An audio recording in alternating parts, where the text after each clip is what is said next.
प्रश्न है, पूजा आरती या जप करते समय यदि मन में काम, क्रोध, वासना, ईर्ष्या आदि पाप मन में होने पर भी निरंतर भक्ति करने का क्या मतलब है? आप नहाते तभी हैं जब आप गंदे होते हैं, और नहाने के बाद भी आप मलिन होंगे, गंदे होंगे। आपका शरीर मलिन होगा, गंदा होगा, लेकिन आप नहाना नहीं छोड़ देते हैं।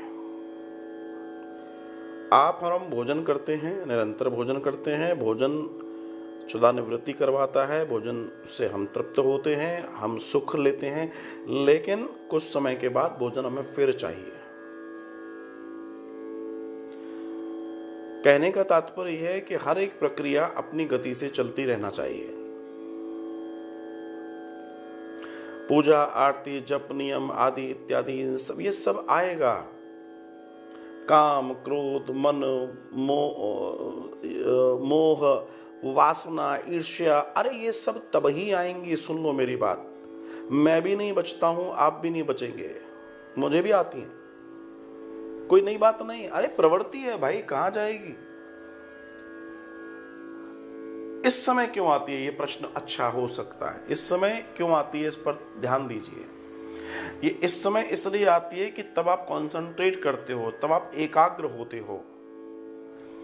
जब चीजें फैली पड़ी हैं तो एक बार में आपको नहीं समझ में आएंगी। जब वो एक जगह इकट्ठी होने लगेंगी तो वो दिखेंगी, विजुअल क्लियर होगा।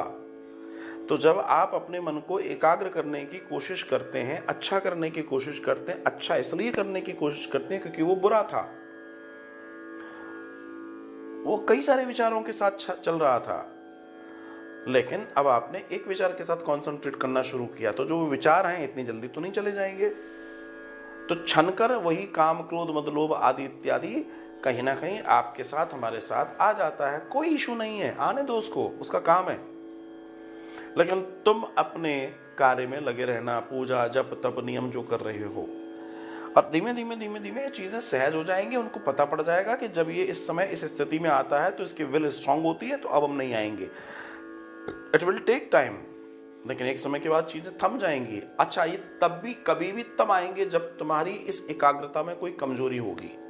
जिस दिन कमजोरी पूरी हो जाएगी उस दिन फिर से नहीं आएगा, जिस दिन कमजोरी दिखेगी आएगा। तो इससे परेशान होने की जरूरत नहीं है, सामान्य प्रक्रिया है। शरीर है, इंद्रियां हैं, इंद्रियों के अपने कर्म हैं, उन्हें भी करने का मौका मिलता है। तो वो आपको तभी घेरती हैं जब आप कंसंट्रेशन की स्थिति में होते हो, बिकॉज आप एक विचार पे जा रहे होते हो और बहुत सारे विचारों के साथ जब आप होते हो तो आपको उसको कंसंट्रेशन नहीं खाए। कंसंट्रेशन मतलब एकाग्रता। जब आप एकाग्र नहीं होते हो तो बहुत इंद्रियां अपने अपने काम में लगी होती हैं, लेकिन जब आप किसी एक पर फोकस करते हैं तो वो चारों देखती हैं भाई क्या कर रहा है, तो वो भी हाईलाइट हो जाती हैं। साधुवाद।